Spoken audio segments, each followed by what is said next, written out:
Hi everyone, welcome to GCAS's public lecture series. Today we have a special guest that I have the privilege to introduce. Professor Asma Abbas is Senior Research Fellow at GCAS, a full Professor of Politics and Philosophy, and Director of Transdisciplinary and Experimental Studies at Bard College at Simon's Rock, where she began as an assistant professor in 2005 upon receiving a doctorate in political science from the Pennsylvania State University. She also holds a master's in liberal studies from the New School for Social Research and bachelor's and master's degrees in business administration from the Institute of Business Administration, Karachi. Today's talk is called Anticolonial Maps for Lost Lovers, Notes on the Aesthetic and Politics of Method. Welcome, Professor Abbas. Thank you, Zelini, and thank you, Preston. Thank you, GCAS, for creating this forum for conversation. I've been assured that I can approach this more casually than a research talk. I feel bad about that because I'm a research fellow, so I feel I should have a substantial body of evidence to show you, but I'm hoping that we will create new forms of evidence together. Yes, thanks for this opportunity. I am going to talk today about why, of course, I'm going to talk about how we can approach the entrapments of knowledge production and social reproduction that predominate in the wider post-colony. Post-colony I take to mean not only the explicitly ex-colonial countries, but territories, spaces, but the idea of an entire global condition that is in the aftermath and of colonialism, formally understood in some old style way, but certainly however we understand post-coloniality, neo-coloniality, that condition is not limited by borders or kind of transactional relationships between countries and their various degrees of sovereignty. So I'm going to speak about how the duality of whatever we call the university, the academy, as a space of knowledge production and social reproduction pervade the post-colony. Of course, a lot of diffusion from the west to the east, from the north to the south, but ultimately producing more and more a stable model. Again, maybe an unstable, stable model, but a kind of a weird kind of consensus on what the university must look like, not very different from how we've understood the democratization project that always assumed what democracy is. So with Rancière, Jacques Rancière being a friend in thought and action, I do believe that the question of post-coloniality as an enterprise that shapes our sensibility and then produces possibility of knowledge and being within that have to be negotiated and contended and produced, like agonized over. That's sort of where I find myself speaking from, and ever more importantly, invoking as an educator his idea of the hatred of democracy as pertinent to how we might think of the university as a space for the globalizing university as a space for the hatred of education and the hatred of the student. And here I'm not trying to create the teacher or the educator as some sort of independently powerful subject outside of the structural constraints of neoliberalism and ongoing coloniality, but I do think that certain power asymmetries have to be acknowledged, and our own complicity in the structures we are trying to unsettle have to be also acknowledged. I think we've played both victim and sort of agent long enough, and quite often many of us with privilege have done that to the detriment of those who don't have the same privilege.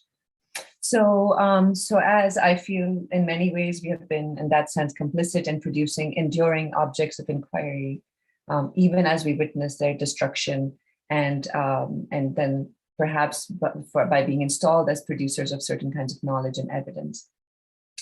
On the one hand, I would say that attempts to decolonize the academy remain enchanted often with the text of colonial modernity, even as they try to look away. Then there are modes of liberal universalism that turn colonial inferiorities into smug neo-Orientalist virtues. In the midst of this, you can take the example of Afghanistan, which has, I've obsessed over the past few weeks as the last straw in my capacity to withstand any kind of apologism of my colleagues in the academy, those who have created their entire oeuvres of work and produced capital for themselves in the university on the basis of producing Afghanistan and its related realities as objects of knowledge, ultimately absolutely overseeing their destruction, overseeing that betrayal, no differently from what we were taught happened over the 50s, 60s, and 70s when political science as a discipline was very much complicit in the particular modes of increased US imperialism everywhere. But the fact that all of us who knew that and are also trying to counter that history have turned out to be completely, frankly, useless in changing the course of history feels really, really crushing to me and to many people. I know, but there's no space even now to talk about that because somebody will like posit themselves as the new expert without having earned any right to do so. Those of us who then don't claim to be experts are left to clean up.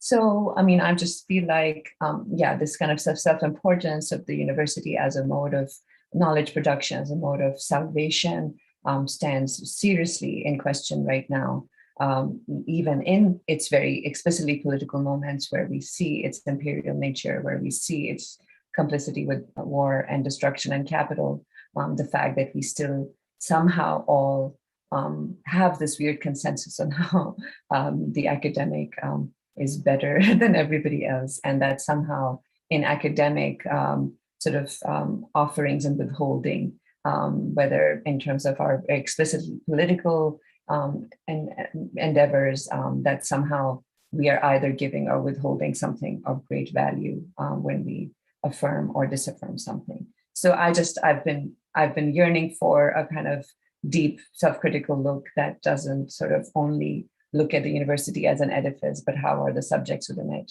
How have we been doing and what have we been doing? So still further, of course, there's the question of the neoliberal university, which the challenges to which totally refuse to think about knowledge production in their ability to constantly affirm themselves as valuable.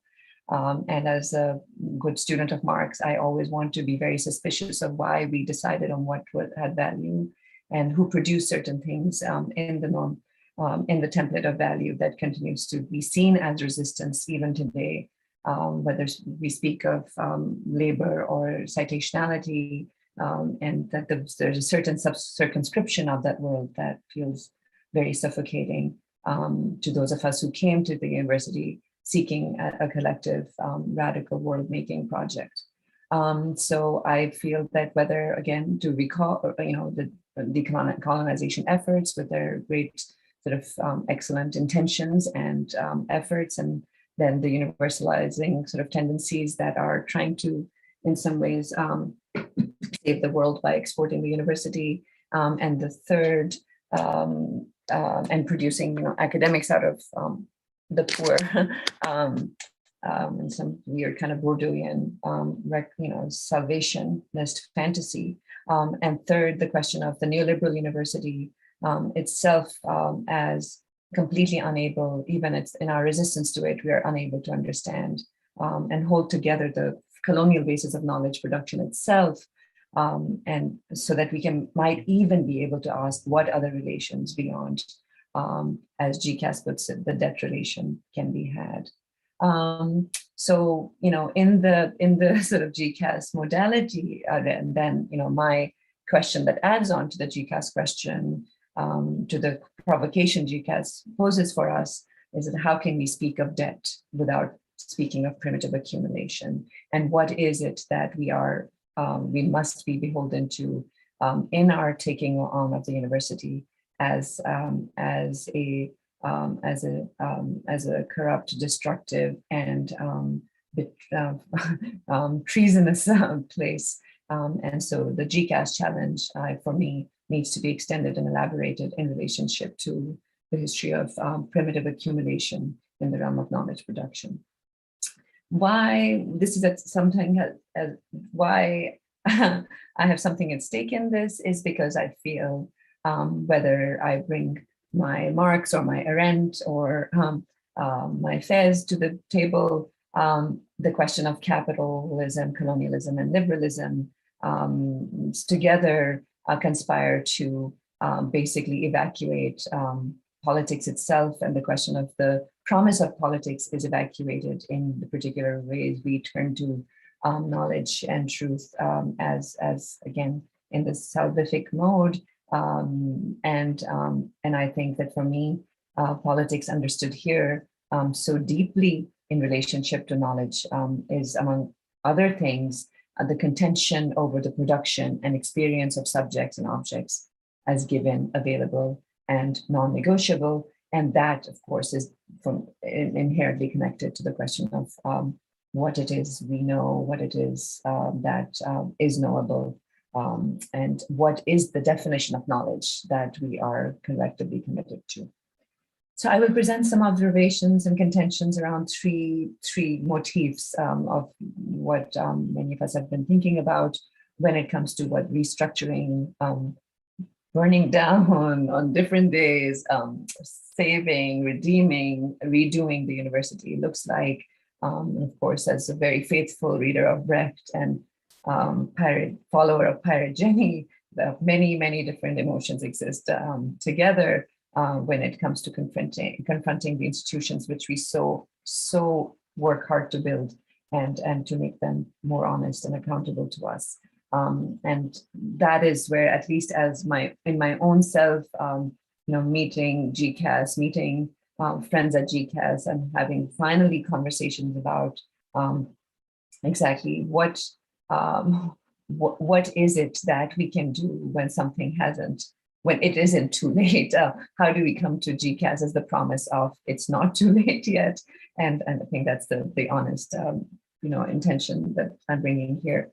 So how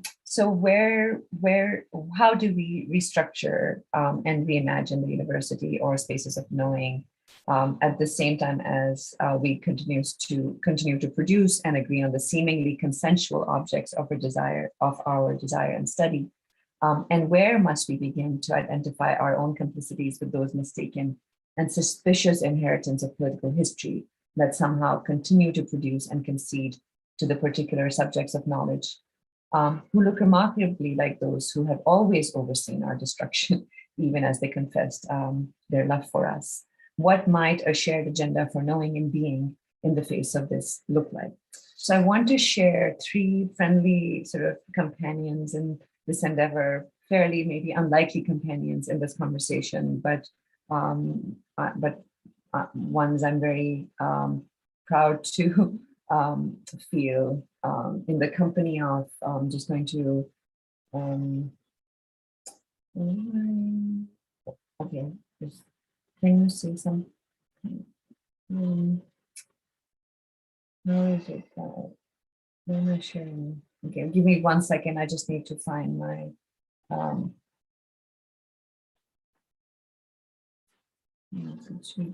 GCAS is showing that. Well, I'll just read them aloud. Okay, here. So three motifs that I want to sort of put forth, three conversations, different conversations that are coming together. So I'll read it aloud. The first excerpt is from Kiza Lehman. We were excellent at laughing until we weren't laughing, excellent at working until our bodies gave out, and most excellent at allowing shame to mangle our relationships to honesty. Our heart meat was thick, but once punctured, we ran our hearts into fire and waltzed our hearts into war, whether we had a plan of escape or not. No matter how terrified we were, we never asked anyone for help. We just actively resented everyone who watched us suffer. Then there's a quote from Nadim Aslam's Map for Lost Lovers, which I've carried with me, and most of his work has been extremely like a friend in dark times. They seem to know how to blend together all that life contains, the real truth, the undeniable last word, the innermost core of all that is unbearably painful within our heart and all that is joyful, all that is loved and all that is worthy of love but remains unloved, lied to and lied about, the unimaginable depths of the soul where no other can withstand the longing, and which few have the conviction to plumb, the sorrows and the indisputable rage. From Maps for Lost Lovers, which also gives me my title for the talk. Then this last excerpt from Omar Robert Hamilton, from a beautiful, like unlike any other piece called Refugee Stasis. He writes, 200 years after the earthenware monkey in the Athens Archaeological Museum is traded toward Greece, a whole world of civilizations collapses. The Mycenaean, the Hittite, and Egyptian empires all implode one after the other. Within 50 years, every major city in the Eastern Mediterranean is destroyed, and nobody today knows why. What will the archaeology of tomorrow tell us of today? Will they find the grave sites at the bottom of the Mediterranean, the funerary rites of backpacks and shoes and jewelry tossed into the sea, in a final desperate offering to life? When they find the graves of our unnamed thousands, will they call us post or proto-civilized? We are none of us in the museum, Homeric. It'd be hard to remember these as we move on, but I just wanted to sort of, I'm etching out a terrain for our conversation, and I will refer back to them, but I just wanted to sort of present these to you to start with, because, and tell you a little bit why, because I think connected to the theme, Anticolonial Maps for Lost Lovers, of course, many ways of understanding what loss is, what is this love we are talking about? Are we talking about those of us who have lost love, those of us who have been lost, those of us who have lost those we loved and those who loved us, and all of these sort of, and especially at this time, I've been thinking so much about how the question of the object of study is so inseparable from what we have decided to be the object of grief, like to understand what is it that we are grieving and mourning. And I don't want to be like Cassandra, but it's really important that I acknowledge that it's very difficult for me to sort of be in denial of the world and to be able to speak about the future without fully acknowledging what kind of denialism is at play whenever we seek to think of anything but the present. But in that sense, in that way, I just wanted to acknowledge that these particular writers had a kind of closeness to the object. They write about closeness to a way to write about things and to speak of them that does not convert, does not kind of preserves the status of that which is being spoken of as an object, but produces a form of intersubjective relationship with an inquiry, something that Geraldine Heng will speak of in terms of post-colonial queer medievalists as a kind of interactional demand rather than a transactional relationship to the object of inquiry, which seems to pervade the system of the production of value within the academy. These writers write with, alongside, and next to that, which is otherwise named as the object, about which we write and work on in the academy. They speak of subjects redeemed from their objecthood in our small acts of speaking with, to, and next to them. So, what for me, what they bring to the fore is a mode of inquiry that invites thinking about what is it that has to counter the particular modes of the production of objects and the knowledge of those objects and the production of evidence and speaking to these kind of made up arguments between theory and practice that were honestly not how most of us in the global South grew up thinking about idea and action. But the kind of, and they refuse to, they have something about the way they write that refuse to answer first constantly and to be held hostage to the academic enterprise and the norm of first constantly dealing with the anxieties of the inherited sort of Western academy and its weird kind of guilted relationship to the making and destruction of the world. And I have to sort of acknowledge that I could not work even within the academy without infusing life into conversation, without people who are challenging ways of sensing and producing sensible objects within our world, whatever world we share.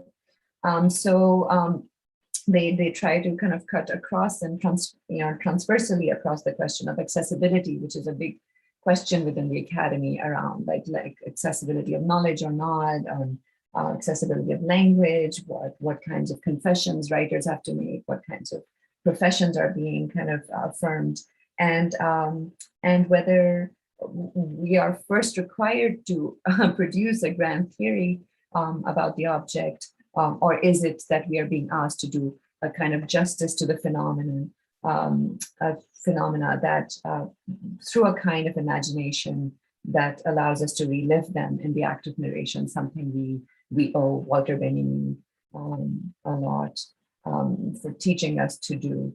So this act of placing themselves next to me, along with many other ghosts of those who recognize the fundamental relation between our ways of knowing and being, and who often scripted and predicted their own deaths. Here it is, me asking for an indulgence of the question of object, relation, as a way of thinking about maps of knowledge, and finally the institutions within which those relationships live, survive, live to see another day, reproduce, give up, and so on.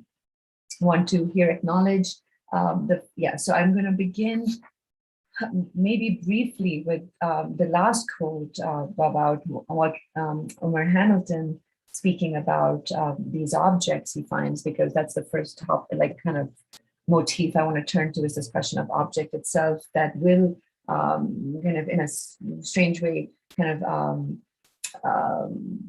enable a conversation about relation and about institution. I've spent a lot of time thinking about Hamilton's relationship to Homer and what it does mean to be Homeric. Is it a desire that has been frustrated? Is it something we never wanted to be? And so, in some ways, right, what is in common to, again, my access to Homer is through what I like least about him, and that's, is the Odyssey and this particular way in which the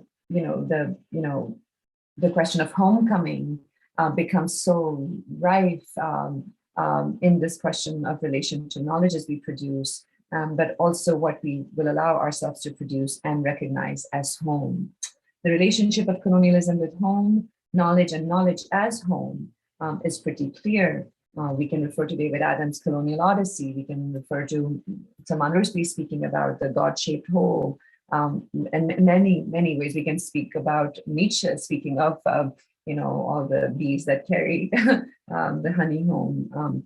So there will be, with all due respect, the English psychologists he couldn't stand. There will be those who have swooned over Odysseus as a lost lover trying to get back to Penelope, but God help us if I ever go in that direction. But there will be people in contemporary times who try to see Odysseus as the uber refugee, but there's nothing more scary to me than that.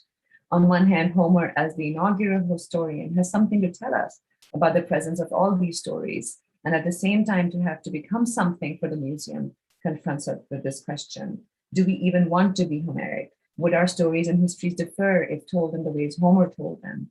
could we be Homeric without being Odysseus? If Homer spoke of men of action who are free only because they do not know what is going to come of their actions, and all we have is judgment, which is what Arendt turns in for, perhaps the way we amend that inheritance is from the space where, in the wider post-colony, the very question of will and action is configured differently.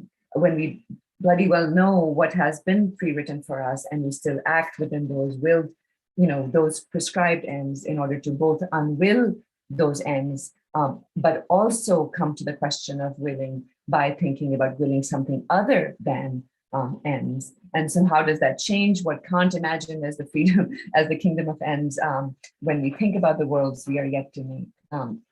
So if the question is about beings, being subjects who can unwill ends, right, rather than these Homeric objects, and that kind of to rewrite the stories and to unwill the ends that have been written for them, or summon ends, something other than ends, then the manner in which we transform the Kantian premise of the kingdom of ends is up to us.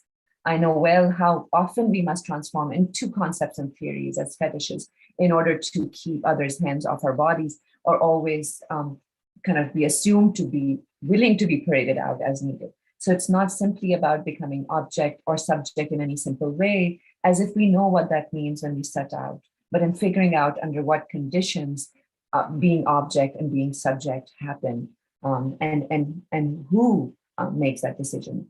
All that is caught up not with this object of study or some proto-fascist romantic subject, but in how we allocate subjects and objects in the study of phenomena, and in the act of being present to our own disappearance.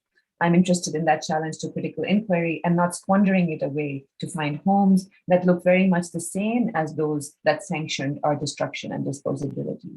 This return home cannot afford to not be cognizant of the constant interrelation between object, method, and institution, and those are the three places from which kind of emerge after kind of this conversation, an initial conversation about Homeric objects and the relationship of knowledge and homecoming.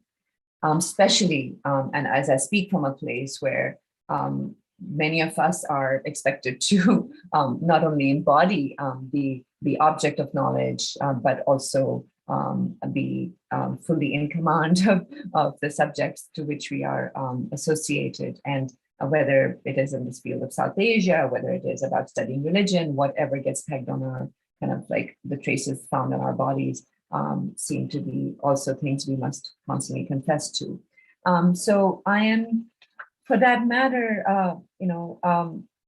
I think about, is this question of, I feel like so much of our time is spent realizing that we do not breathe the same thing, that so much of our work together is establishing what we have lost. And if these past 2 years haven't taught us what that is, then I don't know where we have been. The project of an unqualified we seems to be set aside for a while, until I think we have to come back and decide again what exactly is the object of our intention, but also the object of our desire and love. So if I were to take an example of the object and field of South Asia, for instance, or South Asian studies, or I mean, more relevant to the work we've been doing with GCAS around GCAS Jahan, very much a reference to world and worlds at the same time, and where we have like spoken of the global South as not an object of study or a qualification, but as a condition, as a modality, then I'm interested in how these objects and fields develop and affirm themselves in each of our hands, and how we're able to subvert particular kinds of consensuses, desires, attachments, agreed upon questions that have sneaked into our work. I want, with Hamilton, the question of objects to serve as an occasion to think about maps and scholarship and critique, instead of maps and knowledge, howsoever produced, occasioning a turn to the preferred region or object of knowing. In an immediate sense, while I have known what the Academy has wanted by delineating things and the growth of the interdisciplines and subdisciplines, forms of location, forms of domestication, attachment to area studies, as opposed to imperial enterprise, whose failure is evident in the fact that things like the Iraq War have happened, that things that, like Afghanistan have happened, or that the smugness of those knowledges enable those wars to happen. And then on the flip side, I find myself increasingly beholden to a number of attempts and conversations among those who inhabit the wider post-colony and might not want to think of themselves as such. I want to say that the interrogation of the practice of citation, understood not only in terms of which texts we will invoke and use, whose value we will add to, how will we give somebody a position within this corrupt structure that they have been lacking, but that they are somehow also vying for. What exactly could the question of citation lead us to beyond the production of value understood through certain contemporary ways of thinking about citation and citational recovery from the question of citation apartheid that Lewis Gordon really beautifully puts out for us, which begs us to think of apartheid as a question not only of voice and value production, but of placement, of location, of the desire and a will to self-name, and of a recitation that are a crucial part of academic performance and legitimacy that we need to interrogate in the name of citation and these sort of new ways of approaching the subject of knowledge. What exactly, what will we collectively decide on as desirable performances and legitimacies as we embark on projects of decoloniality and projects of South-South relations. The relation of the object to that which is seen as the source, as the question of the genealogy of the object is crucial, rather than the calls to crises having us offer up or consent to objects that we had no say in developing or citing or locating or finding. What bodies will we show up with? What will be used as evidence for what? And I think that is germane to the question of the premises of solidarity and consent that are even far more crucial today as we embark on our own modes of institutionality. I'm thinking about the common object of Global South or of South Asia versus South Asian studies as an involvement in or preferring a particular method, and the relation between how that different namings, different framings of that object produces different worlds around themselves. So it is not merely, so what we produce is not merely a reflection, but shapes the method in turn, making particular calls to us, asking for our own reproductions, offering a provocation, which is something to be thought about. The question for us is, what do we do with the object we find in the mirror, especially in the mirror of the academy? Not only for whom, but in the name of whom do we withstand it becoming an object?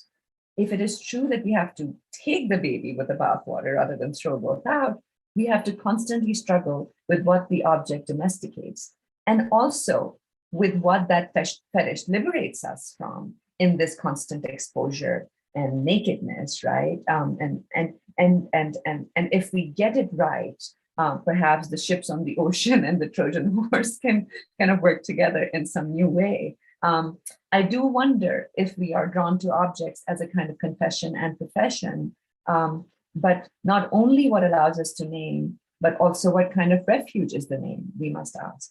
We must ask what question are contemporary objects answering and which ones are they displacing? Do we have time? Do we converse among ourselves when we do that? You know, do we produce, is that decidedly knowledge in the contemporary metric of the academy or not? To think of what purpose is it fulfilling? Is it to locate, to name, to find, to cite, to make visible? So this finding and founding, right, which I think those of us in this space are both kind of very much see as a sort of confounded and kind of entwined question. It produces a world even before we are done with them, and that sort of the motion, the dynamics of that production are not waiting for the finality or the finalization of the product, but are constantly making possible certain kinds of sensibility and sense making, and are constantly producing possibilities of shelter, sanctuary, and absolution. But where are these conversations actually happening? The production of the object is always informed by a particular kind of crisis, whether or not we know it. So in what kind of naming in these inaugural spaces that we inhabit? What kind of naming do we opt for? And what do we settle in place, and what are we allowing to unhinge and move around and be out of place, right? What kind of object produces what kinds of reality, rather than the object standing for that reality or somehow indexing it somehow exhaustively? Certainly the question of whether our concepts are sufficient and adequate is true, and it must be asked. But where are we speaking about what they must be sufficient to, and sufficient to what task? I'm guided by my impulse to find the possibility of positing a different political subject, of avoiding the traps of the ontological turn that carry with it their unconfessed histories of whiteness, or some settlement of the colonial question, or some settlement of the epistemological crises that are somehow resolved by finding even more arbitrary starting points, the given, the present, the contemporary crisis, and so on. Important here is to kind of pay homage to somebody like Charles Mills, right, and his work on like the epistemologies of ignorance that I think the academy as a whole would be well placed in absorbing as a reflection on themselves, rather than reflection onto something outside. So when we do come to questions of preservation and conservation, right, of the defense, even in these terrible, terrible times of expert truth and expert sort of scientific superiority that very quickly dovetails with bureaucratic flight of fancy, I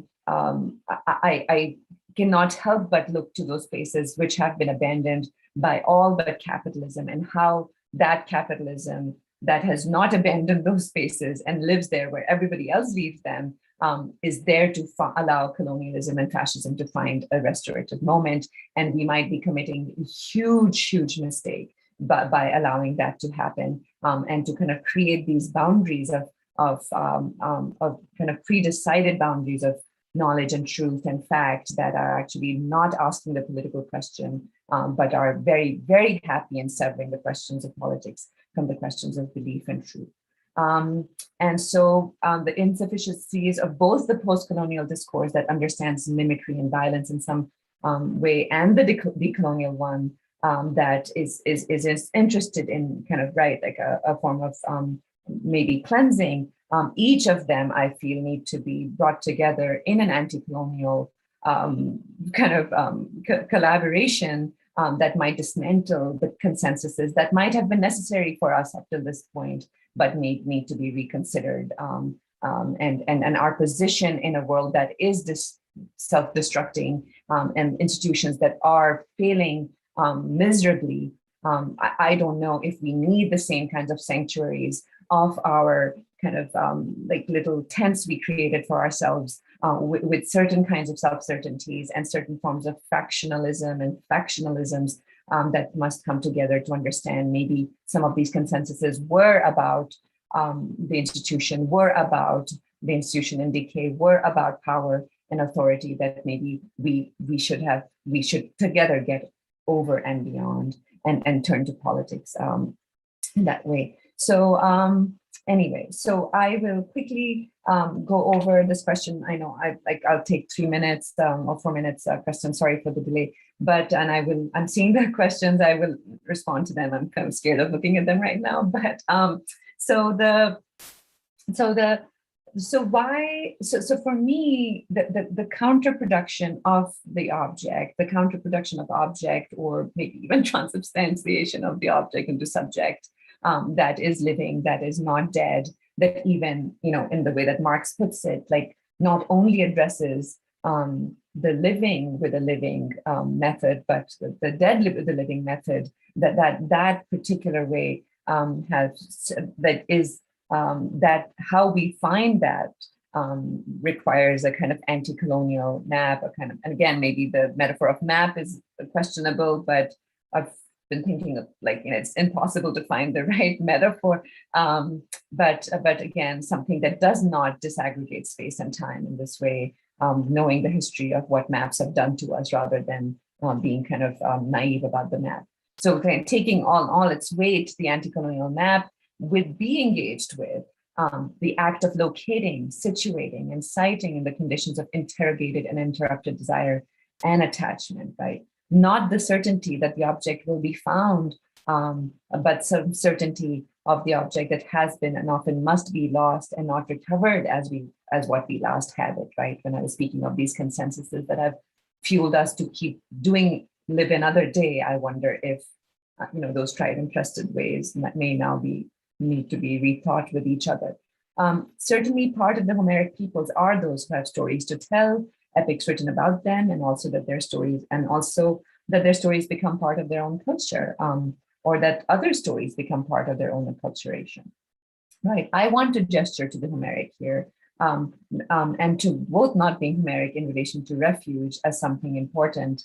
I also, I will confess my discomfort with Odysseus again, and for many reasons, Frankfurt School Plus, that are very much related to the colonial question, the relationship to bodies, relationship of return, that in a certain way always scares me because it kind of projects a desire in relationship to home and repatriation and displacement that actually does not do justice to as Chuang will put it, the displaced, the diasporic descendants of the displaced.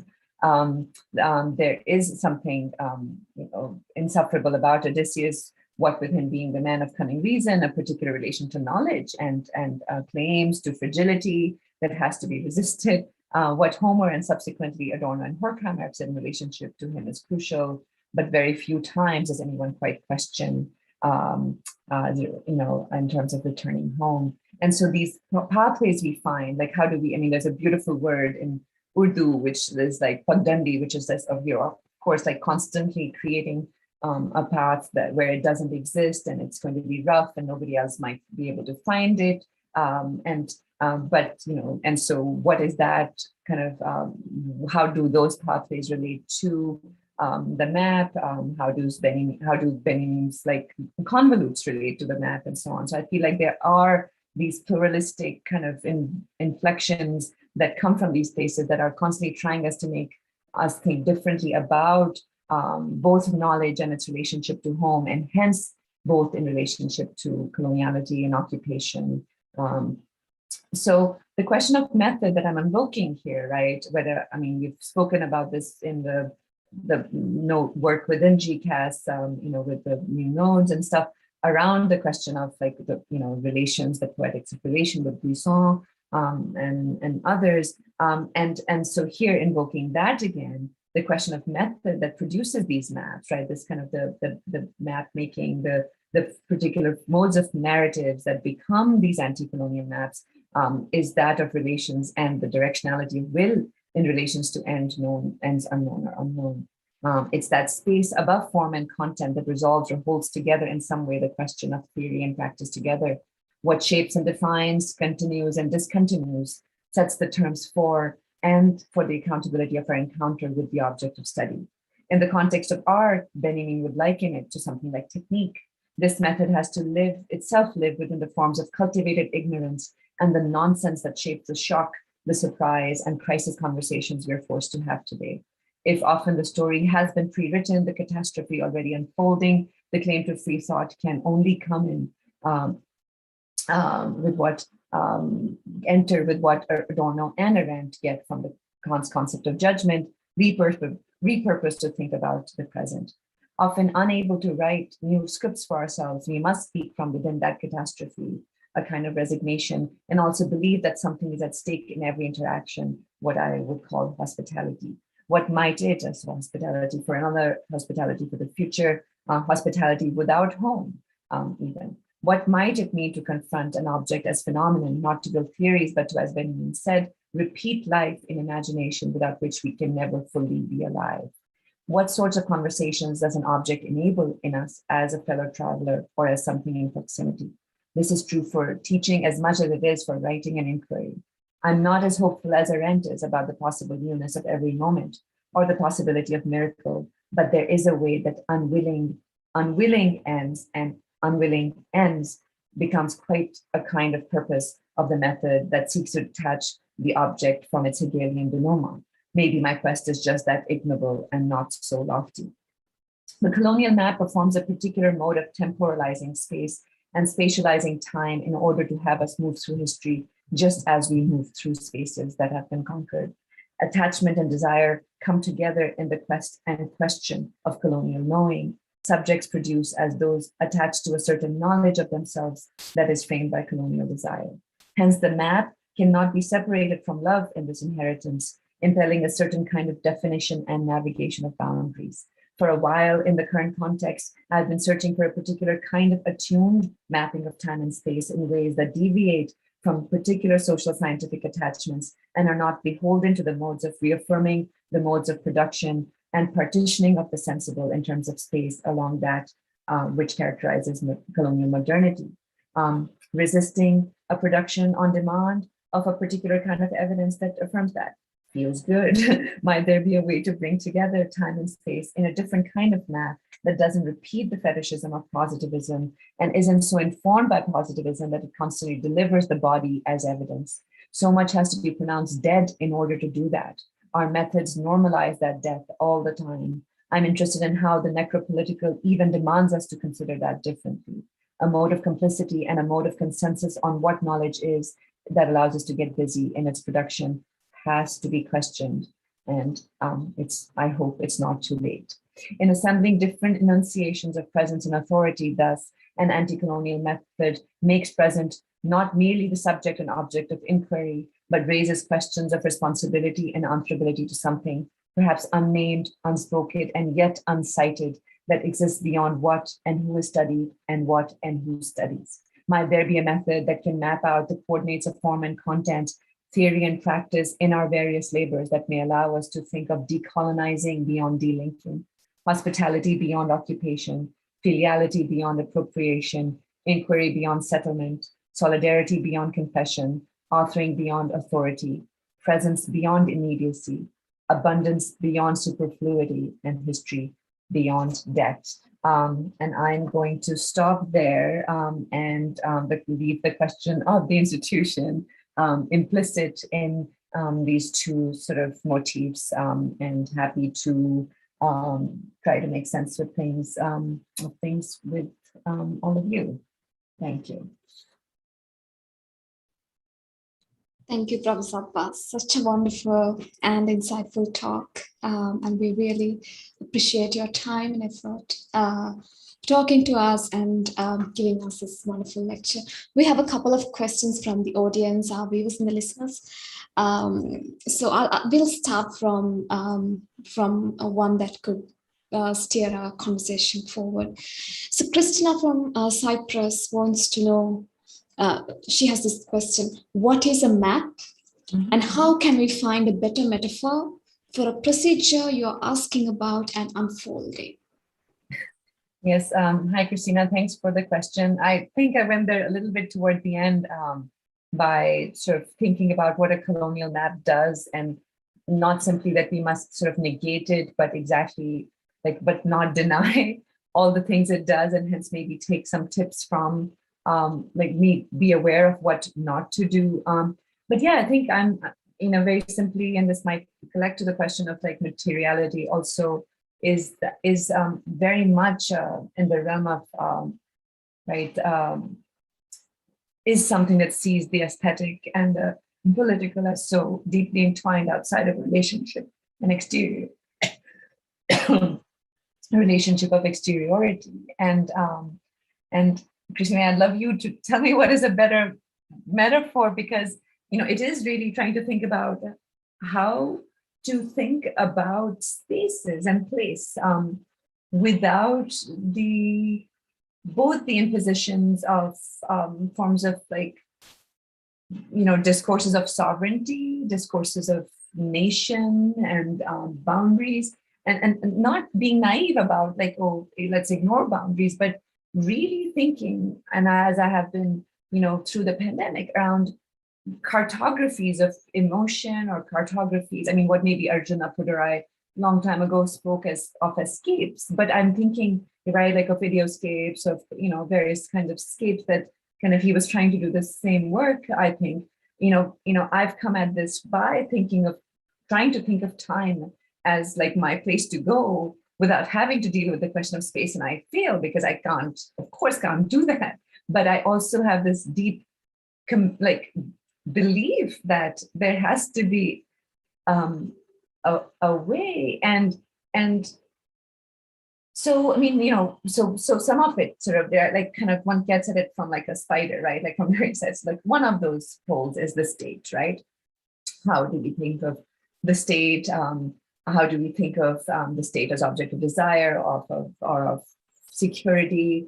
Then next to that is the question of sovereignty, which is constantly imposed as the template for political desire for pretty much everybody who's resisting. And I don't understand like why our imaginations got so limited that like we are constantly in this weird way, like in the supersessionary, like kind of mode that like right now everything is this, and then later on everything will be something else. And these particular attachments to the linear unfolding of time like doesn't do justice to that. So I think for me, what began as trying to find like resistances and alternatives to temporality, like still have to like feel like we are able to speak spatially about them. And whether it comes from the question of community, which in some ways is a deeply religious one historically, right? Like, I mean, I've been teaching sort of medieval thought, and like looking back at like where in the realm of politics the question of community gets posed as a distinct one from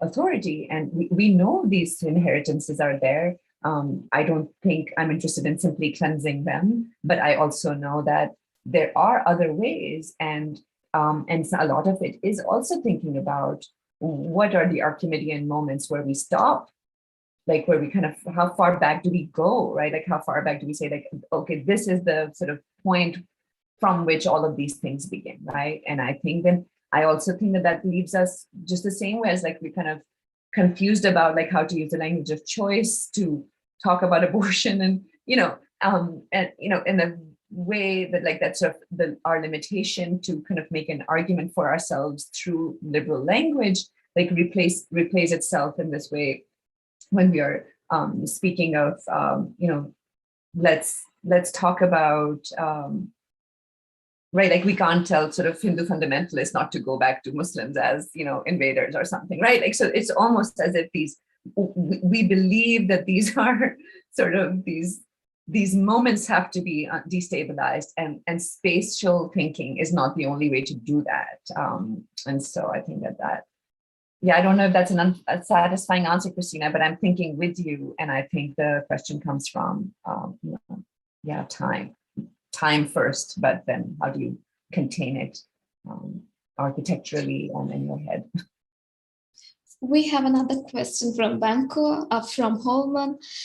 So he wants to know if his question is, could we explore the relationship between myth, history, and the way in which literature becomes an alternative venue to challenge the institutional histories?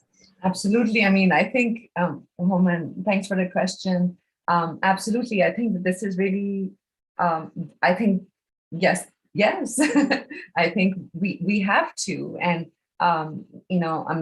I've been teaching about the Paris Commune, and even there, like thinking about like, it's so hard to actually, to kind of often teach Marx from a place where, it's okay to teach him as a writer and as someone who is, right, like, maybe we often project ourselves onto the things we read. So, from my earliest relationship to Marx that wasn't mediated by my family, it had to do with like imagining like him dealing with defeat in this like 1848 revolution, like, and exactly the particular ways that his language reflects that, rather than this kind of, again, supervalent, omniscient sort of architect and analyst, like who's sort of mocking things, So I mean, I feel like absolutely, I think Arendt, I mean, we have friends who do that, but friends who were not taken seriously by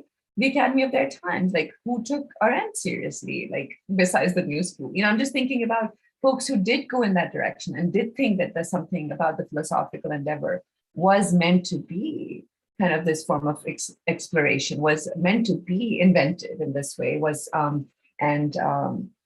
And I think that, yeah, I would love to explore that further with you in another context also. And I do think that that is, it's not that it's the final answer, but I do think that that act of countering a particular will to knowledge that is a will to administrate. And I think that that's the key neoliberal moment here, is that knowledge taking the form of administration in a way that Foucault spoke about differently before. That seems to be very much part of what we are doing.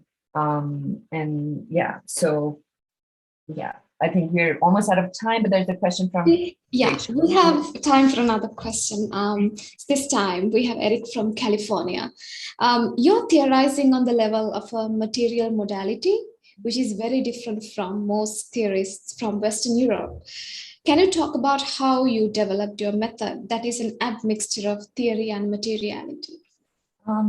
Right, I think when I first came to the US and studied Walter Benjamin, like it felt like somehow, you know, my friends like told me like I was becoming a mystical Marxist, but I feel like all of that was already kind of in me. You know, I think that there's a way in which like Benjamin was very familiar, a particular relationship, not just, I don't indulge the language of esotericism to define him. I do think that there was something else happening with language and with the